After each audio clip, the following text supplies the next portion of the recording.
జాగ్రత్త లేక నా ఇష్టం నా ఇష్టం నా ఇష్టం నా ఇష్టం అని కాపురాలను పాడు చేసుకునే వాళ్ళు కొంతమంది ఉన్నారు.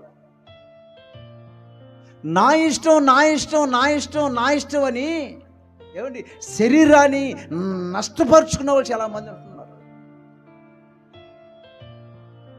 ఈ రాత్రి పరిశుద్ధాత్మ దేవుడు మనతో మాట్లాడుతూ ఉన్నాడు. నీ ఇష్టం కాదు, నీ ఇష్టాన్ని జరిగించేదానికి కాదు దేవుడు మనల్ని బతికించింది. మన ఇష్టానుసారంగా మనం నడుచుకునేదానికి కాదు దేవుడు నీకు ఆయుష్ను పొడిగించింది.